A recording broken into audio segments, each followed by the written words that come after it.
Welcome back to GB News. You're watching the Camilla Tominey Show. I'm delighted to be joined now by Paymaster General Nick Thomas Symonds, MP for Torfaen. Lovely to see you this morning, Minister. Thank you very much indeed for joining me. Can we discuss this story on the Sunday Times about Keir Starmer breaching parliamentary rules by failing to declare that Lord Ali bought his wife, Lady Victoria, high-end clothes? This is following a donation from Lord Ali towards Keir Starmer's own wardrobe and indeed spectacles. Can't the Starmers afford to buy their own clothes? Well, firstly, Camilla, very good to join you on your show this Sunday. In respect of this, firstly, well, look, around the world, if you go to different countries, in America, for example, there's a specific budget that is made available there to the President and the First Lady to make sure that they look their very best when they are representing that country on the world stage. Could I just refer specifically to what you're saying about the declaration? I mean, this is hardly a case of things being hidden. On the contrary, actually, the Prime Minister was attempting to be transparent. Advice was sought on coming to office as to what was appropriate to donate. The advice was followed, but that advice was then doubted. Further interrogation took place. That was, I understand it, earlier this month. And now that additional declaration will be made. It's not a case of hiding. I know, but he's late to... Hang on, though. Let's be honest. Isn't Keir Starmer very much a man who is a stickler for the rules? As he constantly reminds us, he was the former Director of Public Prosecutions.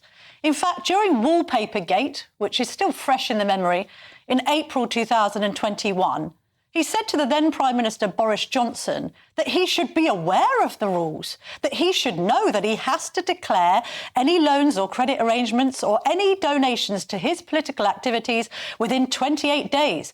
28 days, Prime Minister, yes. He will know that any donation must be recorded in the Register of Ministers' Interests and that under any law, any donation of over £500 to a political party must be registered and declared. So the rules are very clear, said Keir Starmer. So why doesn't Keir Starmer know the rules if he thinks that his predecessors should have known them?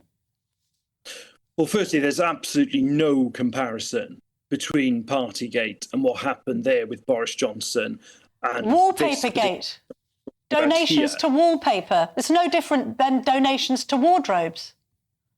Well, come on, it wasn't just about wallpaper, was it? I think we can both agree that it was in this case. That isn't the only scandal. No, but I'm saying about Keir Starmer referred to Wallpaper Gate. He said on Wallpaper Gate alone, the Prime Minister should know the rules. So on Wardrobe Gate, if we can call it that, the current Prime Minister should know the rules.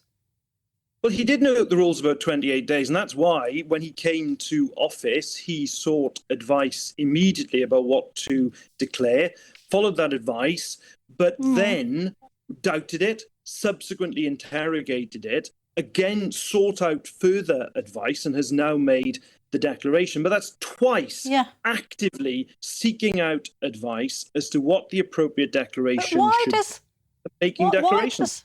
Why does a former lawyer earning a six-figure salary need Lord Ali to pay for his glasses and his suits and his wife's dresses? Have you ever allowed another man to buy your wife dresses? No, not that I'm aware of, Camilla, no. But in terms of being the Prime Minister of the United Kingdom and being the Prime Minister's spouse, I think we would agree, we would want them to look at their very best of whatever political party they were on the world stage. Yeah, but this was when he was in opposition partially as well, wasn't it? These donations came in before he was Prime Minister.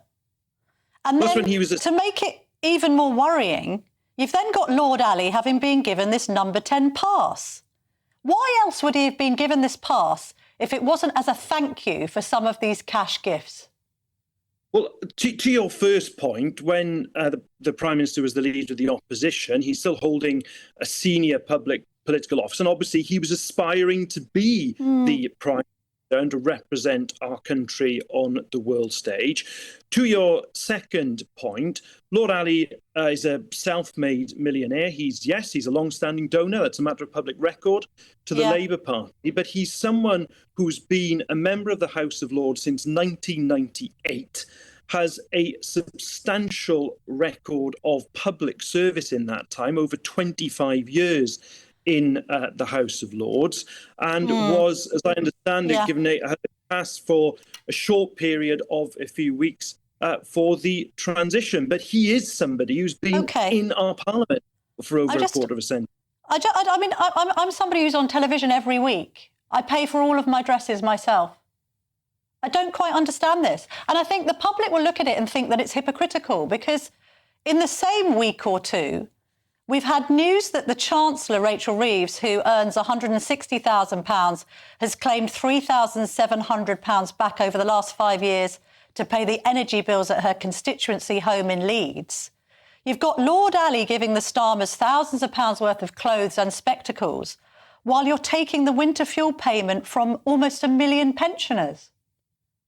Doesn't seem right. Well, on the issue about, when you're talking there about the Chancellor, would apply to all MPs who operate in two different places. Should it? Should it apply if you're taking that money away from pensioners? Well, hang on. Let's just take this in stages. There was the expenses scandal 15, 16 years ago, and then independently it's been looked at. What is appropriate? What do members of Parliament need to function? Obviously, where you would live, you obviously wouldn't have fuel payments for where you live, but it's where you have a second property, and that's been what's been deemed independently reasonable for our Parliament, our MPs to function. And it's policed independently now, and I think that's really, really important.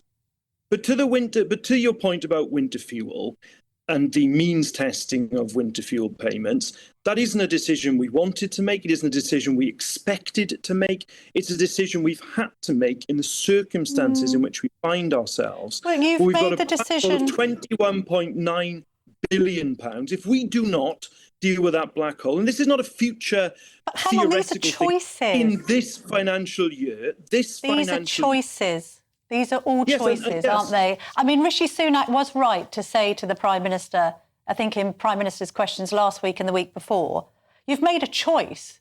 You've decided to stop the winter fuel allowance, but you are going to give train drivers who are already on 60 grand a year a pay rise. That's a political choice. We've made a political choice that we have to fill this black hole. And if we don't fill this black hole, then the economy and the stability of the economy will be at risk. That is why. I suppose the problem is just to make this clear, there was a different from the perspective of the public, though. This isn't very Labour. This idea of the Starmers taking thousands in clothes and spectacles, the Chancellor claiming back her fuel bill. I know that all MPs can do it, while pensioners are stripped of their allowance. I mean, none of this feels like it represents good old-fashioned Labour working class values. That's the problem with it. It's the perception of it, Mr. Thomas Simmons. Well, no, I think that we came into our office. We had the independent pay review bodies had been set up on public sector pay, the process put in train by the last government. They had done absolutely nothing in terms of having funds available to actually meet what was recommended. The independent recommendation was 5.5%, and we met it. I would suggest that was a highly reasonable thing to do, and very much in line with Labour values. But also, let me just say about this black hole, because it's so important. If we do not take action in terms of filling this black hole, and we put the stability of the economy at risk, it will happen again as with Liz Truss, where it's working people that pay the price, and we will not allow that to happen. But there's another disconnect as well, which I think might explain why Keir Starmer's approval rating is tanking since he took office. It's the same with the prison release scheme, isn't it? There's a degree of sort of hypocrisy at the heart of Keir Starmer being Mr. Law and Order, yet at the same time releasing these prisoners. And now we learn that one of these offenders sexually assaulted someone within an hour of release. So if any other of these criminals who have been released early go on to commit more crimes, will Labour take responsibility and apologise to the victims?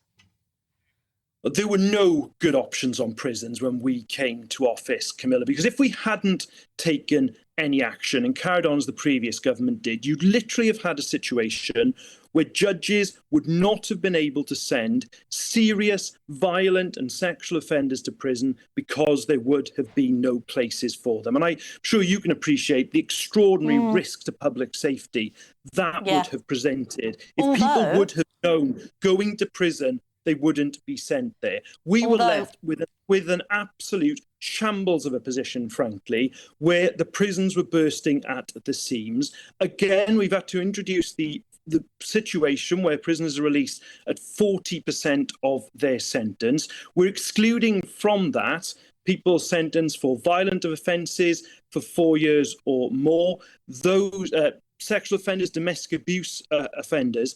But you just mentioned the individual case. Anyone who is released is still on licence and can be recalled to prison. But again, Camilla, this is not a decision we wanted to be in a position to make. We'd like to have actually, and I've shadowed various justice roles over the years. I can remember the government promising, to build 20,000 more prison places back in 2021. They had the money to do it.